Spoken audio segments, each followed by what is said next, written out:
How and Why Did the Roman Empire Fall? By Abraham, Jacob, Alice, and Laura. The Roman Empire was one of the biggest empires of its time. However, a question more pressing than how Rome became powerful is how such a large empire disintegrated. A combination of external pressures and internal struggles led to the eventual weakening of the political core and problems with the military. Prior to the death of Augustus, conquering provided a steady supply of resources. After Augustus's death in 14 AD, Rome ceased to conquer more land and therefore had less money and resources. As an empire that needed conquests to function, land and its resources were a large source of its income. The lack of expansion led to the need of resources to overtake the amount of surplus that they had. Another problem with the lack of expansion was ending the flow of slaves into the economy. Rome needed a high percentage of slaves in their economy, and less slaves hurt the economy. Toward the end of the 2nd century, a period of Roman peace known as the Pax Romana began to fade. Soon, the peace was replaced by a period of economic, military, and political strife. As resources dwindled, emperors started to debase coins and hoard gold. The lowered value of coins led to inflation, subsequently worsening the economy. As inflation progressed, wages did not increase, therefore angering the workers and the soldiers of the military. Thus, the unsatisfied soldiers demanded more money, and the government had to debase the coins even more, leading to a vicious cycle and wrecked economy. The 3rd century crisis was, like the name suggests, a period of economic, political, and military turmoil. There was a big depopulation in the empire due to disease brought by the army. The lack of people meant that the government was not generating as much tax revenue. Less taxes means less money, especially for the army. Understandably, the army became upset and no longer wanted to fight. A smaller army meant less people to protect the border. Germanic tribes, groups of nomads to the north of Rome, began pressuring the northern border. After the Huns were run out of China, they started pushing the Germanic tribesmen west, and slowly they became a perilous threat to Rome. The government was broken and the army was crippled. The situation for Rome was dismal at best. This might have been manageable, but the final straw in the 3rd century crisis, which is what a lot of people usually blame before the crisis itself, was the political situation. During the Pax Romana, great emperors ruled and the empire prospered, but Commodus, whose reign ended at the turn of the century, was a terrible dictator. He is who a lot of people blame for the disintegration of Rome in the 3rd century. Yet this is an unfair judgment, as there were other factors that led to the problems of the 200s.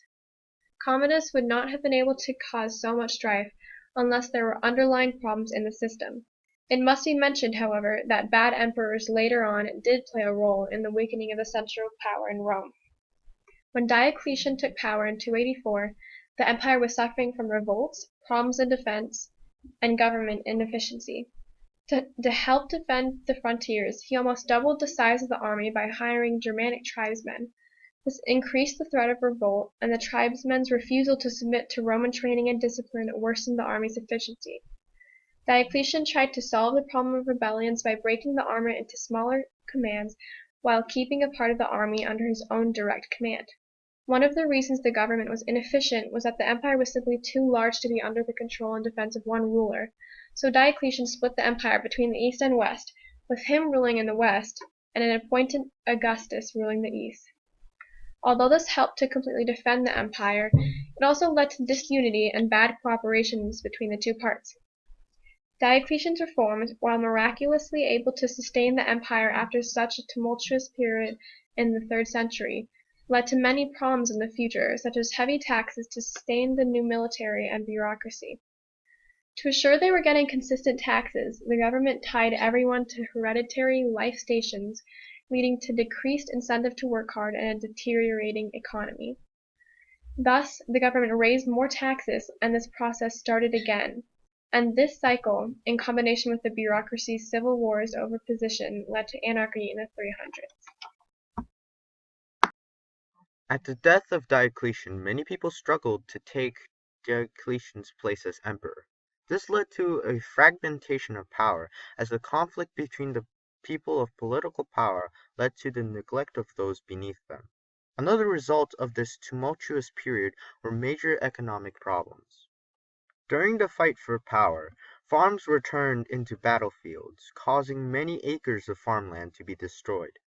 To add insult to injury, the same soldiers who were contributing to the ruin of the farmers' livelihoods were the ones that stayed in the farmers' homes and demanded room and board.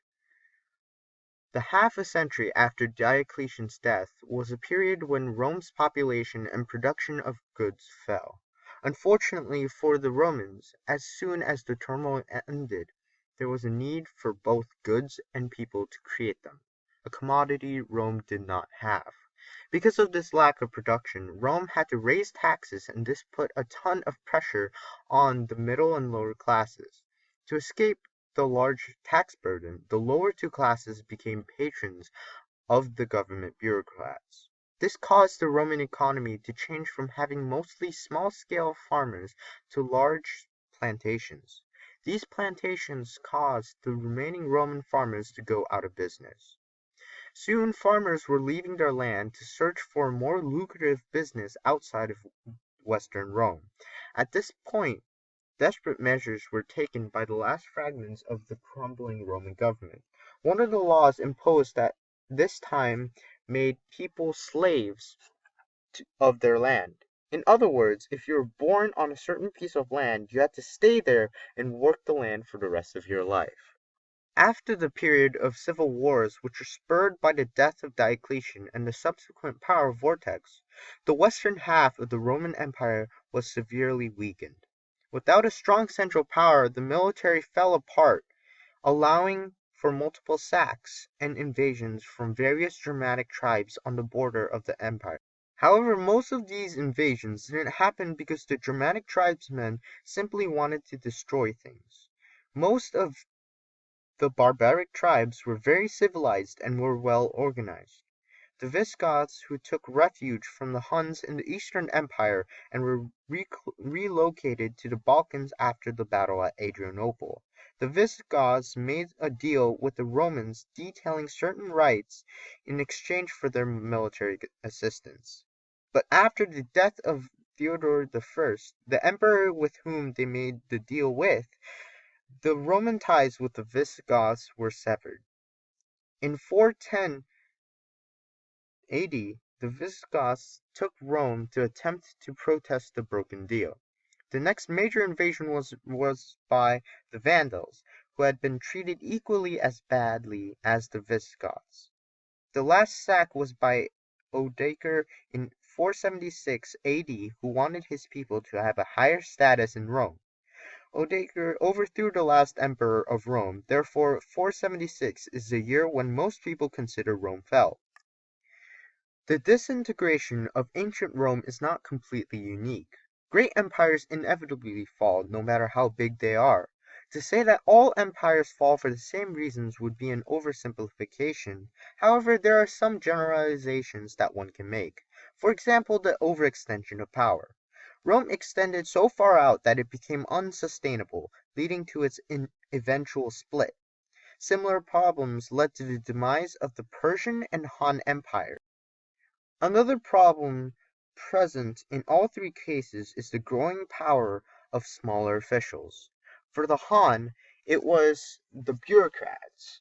For the Romans, it was the generals and the Germanic tribes. And for Persia, it was the satraps. Empires come and go, and although each one is unique, there are always some similarities. The disintegration of the Roman Empire and other empires made way for new civilizations like ours to form. One question remains: how will ours fall?